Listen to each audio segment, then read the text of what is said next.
Welcome to the Daily Current Affairs by CivicCentre IAS, where we try to discuss the important articles from the Hindu, the Indian Express and the PIB from the UPSC CSE Prelims perspective. Displayed are the list of topics which we have chosen for today's discussion. The first article of the day says that Prime Minister Shri Narendra Modi, during the 116th episode of this monthly radio program Mann Ki Baat, emphasized the significance of Lothal in India's maritime history. Known as the site of the world's first dockyard, Lothal is now witnessing the construction of the National Maritime Heritage Complex under the Ministry of Ports, Shipping and Waterways, which is a grand museum dedicated to showcasing India's 5,000-year-old maritime history that began with Harappan civilization. In this context, we'll talk about the National Maritime Heritage Complex at Lothal of Gujarat. See, its vision is to showcase India's 4,500 years old maritime heritage. Know that it is the initiative of the Ministry of Ports, Shipping and Waterways is setting up the NMHC. Furthermore, the master plan is designed by the Miss Architect Hafiz contractor. Furthermore, the execution of the Phase 1A construction is entrusted to Tata Projects Limited. Now, if we look at the key features of the NMHC, it is taken up through phase development through the following phases. And also, there are 4 theme parks under it, which are the Maritime and Naval Theme Park, Climate Change Theme Park, Monuments Park, Adventure and Amusement Park, Maritime Institute with hostel facilities is also there.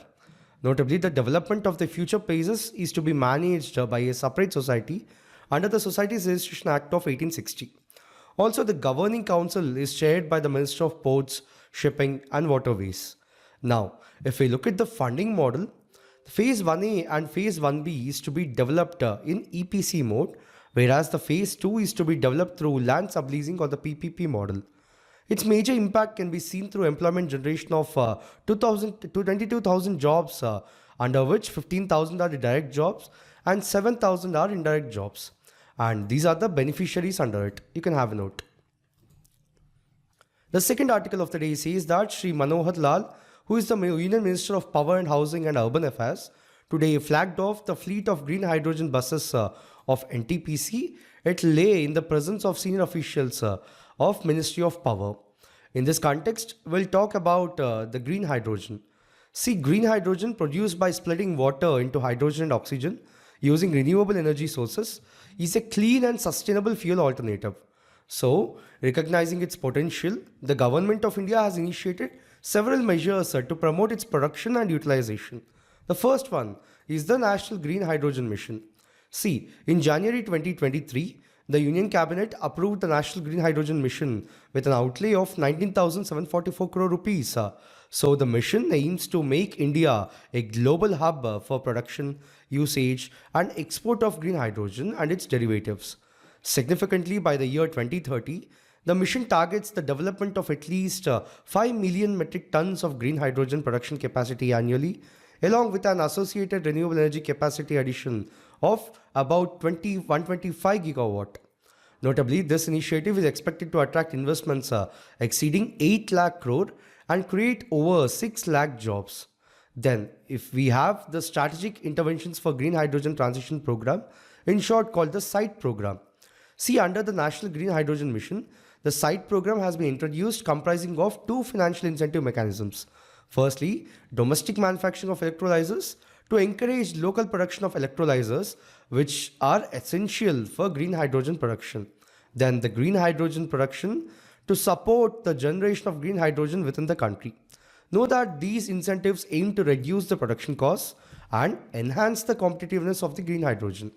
Notably, the National Green Hydrogen Mission is projected to create over 6 lakh jobs by the year 2030, and additionally, it is expected to reduce a cumulative 1 lakh crore worth of fossil fuel imports by 2030, contributing to energy security and economic growth. The third article of the day says that India strongly objected to a climate finance deal agreed at the United Nations COP29 summit on Sunday, but their objection was raised after the deal was formally adopted by the consensus. In this context, we'll talk about climate finance at COP29. See, the COP29 is held in Baku, focusing on updating climate finance goals under the new collective quantified goal framework. In the current scenario, the developed countries proposed 300 billion annually by 2035, which falls short of the 1.3 trillion annually demanded by the global south. But previously in the year 2009, developed nations pledged 100 billion annually by 2020, which has not been fully realized. But now let us look at the key developments. See, the new collective quantified goal is the draft proposal that the developed countries will mobilize 300 billion annually by 2035. Furthermore, the finance to come from public, private, bilateral and multilateral sources, including alternative financing mechanisms. Then the Baku to Belem roadmap, which provides a pathway to achieve the 1.3 trillion target by 2035. Significantly, it aligns global finance systems with the needs of developing countries. Then the Article 9 of the Paris Agreement highlights the developed countries' leadership in mobilizing finance. But the current draft dilutes responsibilities, calling on actors, all actors which are the public, private, developed and developing nations to contribute. But what are the challenges and contentions? Firstly, the least developed countries and the small island developing countries walked out of negotiations, citing exclusion and lack of minimum allocation for them. Also, they criticized the draft for failing to specify the contributions to address loss and damage. But the developing nations requested $1.3 trillion annually starting 2025 to address the escalating climate challenges. Also, they protested insufficient consultation and a lack of clear responsibility for developed nations. Now, talking of the impacts, see, the LDCs and the SIDS are most vulnerable to climate impacts despite negligible contributions to the crisis. So they demand prioritized financial support for adaptation, mitigation and loss and damage. But globally, developed nations emphasize private sector contributions, whereas the developing countries stress historical responsibility of the developed world. The next article says that India's rocket PSLV is set to launch a pair of unique experiments developed by European Space Agency on December 4th. In this context, let us first talk about Polar Satellite Launch Vehicle.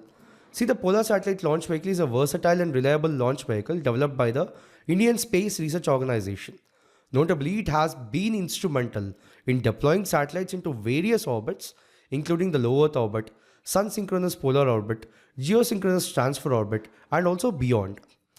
No, these are some of the recent missions launched by the PSLV. Now, why is it significant? See, the PSLV has earned the title the workhorse of ISRO due to its consistent performance in delivering satellites into various orbits. Furthermore, its capability to launch multiple payloads into different orbits makes it suitable for a wide range of missions, including Earth observation, navigation, and interplanetary exploration. But significantly, PSLV has been utilized for launching satellites for various countries, showcasing India's growing prominence in the global space industry. Now, moving on to talk about the Proba 3 mission. See, the Proba 3 mission is pioneering initiative by the European Space Agency, marking the world's first precision formation flying mission. Scheduled for launch on December 4th of 2024 from the Satish Dhawan Space Center in India, Proba 3 comprises two small satellites designed to operate in unison to achieve scientific objectives and demonstrate advanced space technologies. Now, what are the key features of the Proba 3? Firstly, Proba 3 will showcase high precision formation flying with two satellites maintaining a fixed configuration as a large rigid structure in space. So, this capability is crucial for future missions requiring coordinated multi-satellite operations. Secondly, the mission will form an artificial solar eclipse by positioning one satellite to cast a shadow on the other, enabling the study of the sun's faint corona closer to the sun rim than ever before. Thirdly, for the scientific instrumentation, the primary scientific instrument, which is the ASPIICS, which stands for the Association of Spacecraft for Polymetric and Imaging Investigation of the Corona of the Sun, is a coronagraph designed to study the solar corona's structure and dynamics. Lastly, Proba 3 will test new technologies, including autonomous formation flying and Rendezvous experiments, paving the way for future space missions involving multiple coordinated satellites. The next article says that the panicked scammers hastily ended their digital arrest attempt on Sunday when they realized they had picked up the additional DCP of Indo Crime Branch as their target. In this context, we'll see what is digital arrest. See, digital arrest is a sophisticated cybercrime tactic where fraudsters impersonate law enforcement officials to deceive individuals into believing they are under virtual arrest. So, this scam involves coercing victims into staying connected via video calls, during which they are manipulated into transferring money or divulging sensitive information. If we have to look at their modus operandi, firstly, the scammers contact victims, often posing as officials from agencies like the Central Bureau of Investigation, Enforcement Directorate, or local police. Then the victims are falsely informed of their involvement in serious crimes such as money laundering or narcotics trafficking. Then the victims are coerced into continuous video communication, effectively placing them under digital arrest. Lastly, under the guise of avoiding physical arrest, victims are pressurized to pay substantial sums of money. The next article says that more than 10,000 active satellites are in the orbit around the planet today.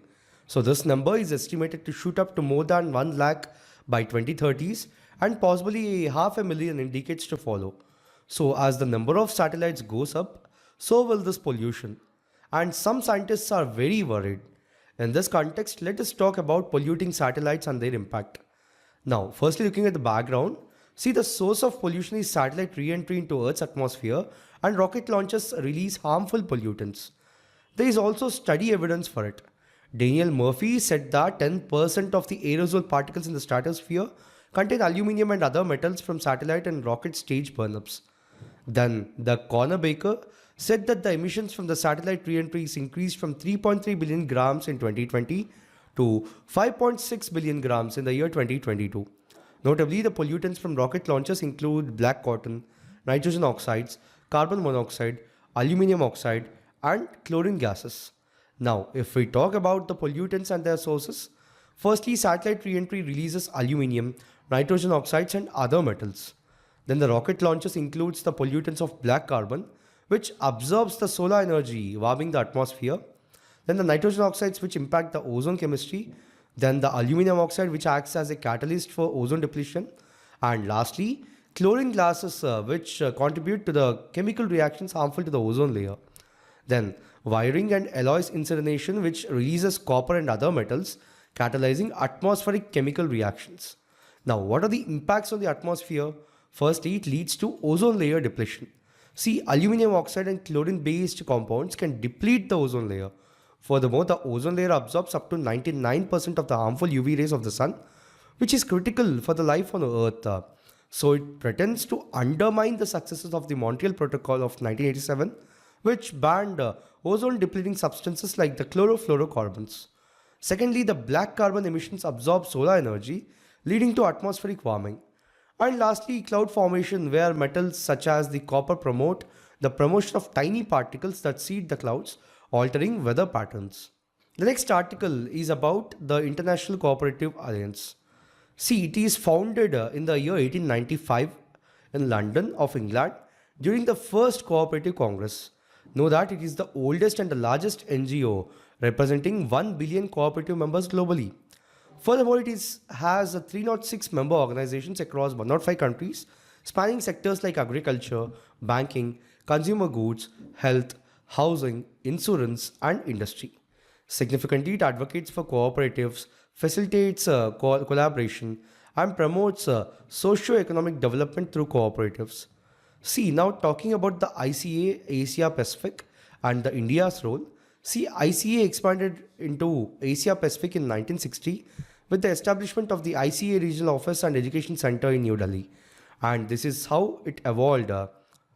Now, talking about the India's contribution to the cooperative movement. Firstly, the role in the ICAAP. See the participation in ICAAP's governance and then advocacy for cooperative friendly policies.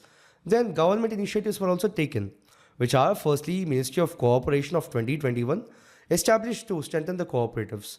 Then emphasis on the village level cooperative penetration to reinforce the rural development and social bonds.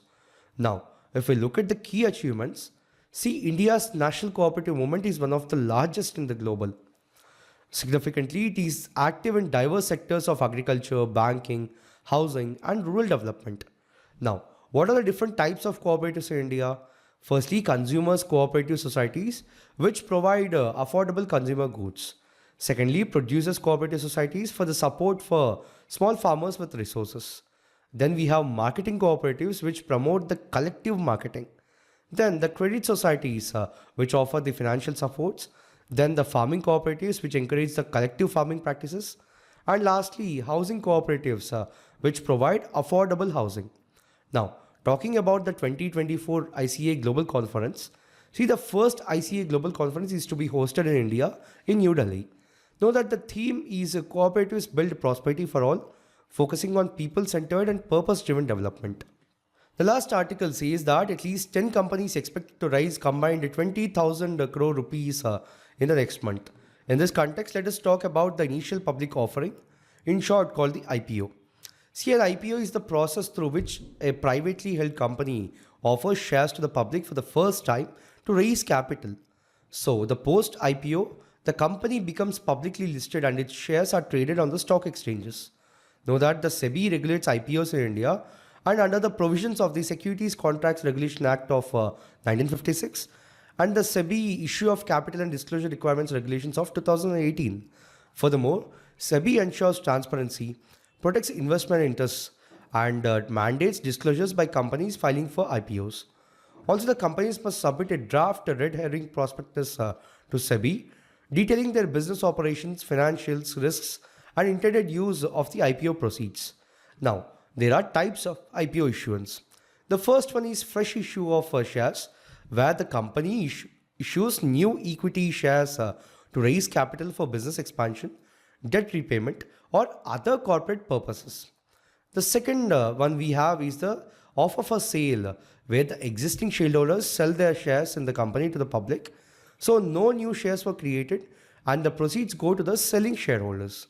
Now, what are the advantages of IPO? Firstly, it helps the companies raise funds for expansion and diversification. Then it provides an exit route for early investors and shareholders. Thirdly, being listed on stock exchanges boosts public profile and credibility. Then we have associated challenges too. Firstly, market volatility, where the stock market sentiment impacts the IPO success. Then the compliance and costs, where the companies face regulatory scrutiny and incur significant cost listing. So in this video, we have discussed 8 articles in total for today.